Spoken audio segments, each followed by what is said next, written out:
Assalamualaikum warahmatullahi wabarakatuh. Hai teman-teman, kenalin saya Awista Siturukmana, mahasiswi dari Universitas Islam Negeri Sumatera Utara, Fakultas Syariah dan Hukum, jurusan Hukum Tata Negara 2A. Di sini saya akan memenuhi tugas dari mata kuliah Sejarah Peradaban Islam yang diampu oleh Bapak Dr. Ali Akbar MA. Innal hamdalillah nahmaduhu wa nasta'inuhu wa nastaghfiruh wa na'udzu billahi min shururi anfusina wa min sayyiati a'malina. May yahdihillahu fala mudhillalah wa man yudhlil fala hadiyalah. Asyhadu an la ilaha illallah wa asyhadu anna Muhammadan abduhu wa rasuluh. Amma ba'du. Pertama-tama dan yang paling utama, marilah kita panjatkan puja dan puji syukur kita atas kehadirat Allah Subhanahu wa taala. Karena atas berkat nikmat kesehatan darinya, kita masih diberikan kesehatan sampai saat ini. Sholawat bertangkaikan salam, tak lupa pula kita hadiahkan kepada junjungan kita, Nabi besar kita, Nabi Muhammad SAW. Nah, di sini saya akan menceritakan kepada teman-teman tentang salah satu sahabat perempuan Nabi yang bernama Hindun bin Utbah atau wanita pemakan hati Hamzah. Hindun merupakan wanita yang sangat benci pada Islam karena ia menganggap bahwa Islam membawa perpecahan dan mengubah hidup pada keluarganya. Tapi setelah Allah memberinya hidayah, ia sangat membela Islam sampai akhir hayatnya. Ia lahir dari keturunan yang terhormat dan berwibawa. Ayahnya bernama Utbah bin Rabi'ah adalah pembesar kaum Quraisy dan ibunya Sofiyah bin Umayyah. Ibunya adalah wanita yang cerdas. Hindun binti Utbah adalah wanita yang memiliki kecerdasan, dan kecerdasan itu ialah diturunkan dari ibunya. Hindun juga adalah wanita yang sangat berani dan juga pandai dalam berkuda. Ia mempunyai suami yang bernama Sahar binti Harb atau Abu Sufyan. Hindun mempunyai anak yang bernama Muawiyah bin Abu Sufyan, yaitu khalifah pertama dari Bani Umayyah, dan juga mempunyai putri bernama Romlah yang merupakan salah satu istri Nabi Muhammad SAW. Setelah kekalahan kaum musyrik di perang Badar, Hindun yang awalnya baik berubah menjadi bengis.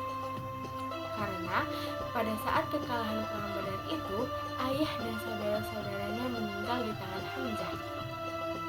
Saat ia mengetahui bahwa saudaranya mati terbunuh di tangan Hamzah, maka ia pun dendam kepada Hamzah, dan ia pun menjadi wanita yang sangat bengis dan ingin membalaskan dendamnya kepada Hamzah.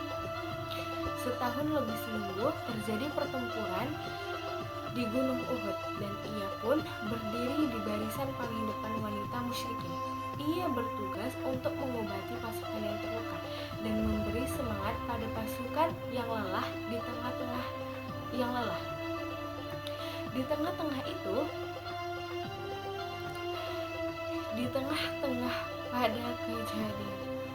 Di tengah-tengah perang itu, Hindun melancarkan aksinya. Ia langsung balas dendam terhadap Hamzah, lalu melalui perantaranya seorang budak yang bernama Mawahsy.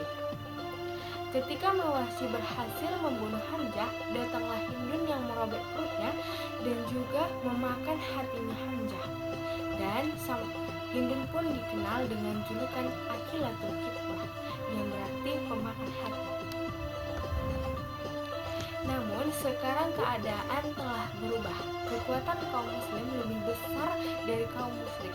Pada tahun ke-8 Hijriah, tanggal 10 Ramadan, terjadi fenomena yang menguncangkan kota Mekah yang dikenal dengan sebutan Fathul Mekah atau penaklukan kota Mekah. Peristiwa ini terjadi dilatar belakangi oleh pengkhianatan kaum musyrik dalam perjanjian Hudaybiyah, yang dimana kaum musyrik itu dipimpin oleh Abu Sufyan.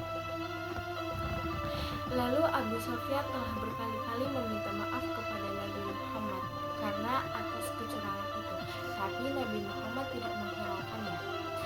Dan dalam kondisi terdesak, akhirnya Abu Sufyan ke rumah Nabi Muhammad SAW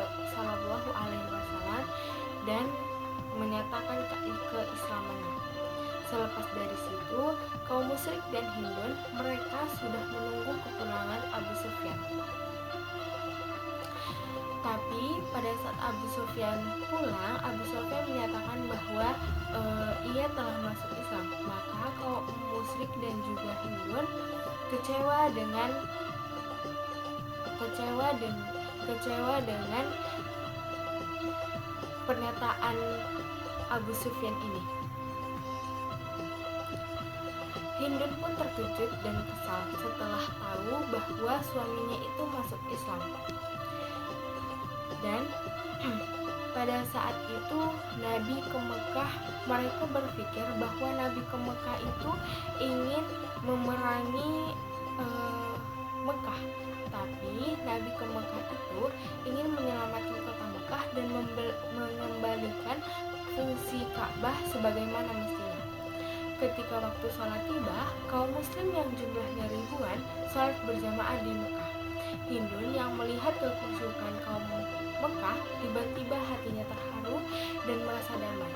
Keesokan harinya ia mendekati suaminya dan berkata ia ingin masuk Islam. Ia masuk Islam tanpa paksaan dari suaminya dan juga tanpa paksaan dari siapapun. Dan penduduk Mekah menerima kenyataan bahwa jalan kebenaran hanyalah agama Islam. Hindun pun bergabung dengan wanita yang lain mendatangi Nabi Muhammad untuk berbaiat, dan Hindun meminta maaf untuk kesalahannya yang dahulu, yang dimana ia berhasil untuk memakan hatinya Hamzah. Dan dia meminta maaf untuk kesalahan itu. Dan sesampainya di rumah, ia merobohkan berhala yang ia miliki. Setelah bertobat dan masuk Islam, Hindun pun menjadi wanita yang lebih baik, rajin ibadah dan puasa, dan Allah telah menghapuskan kedengkian darinya.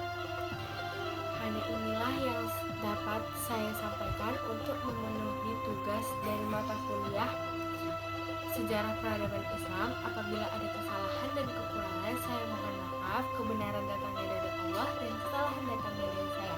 Saya akhiri, wabillahi taufiq wal hidayah. Wassalamualaikum warahmatullahi wabarakatuh.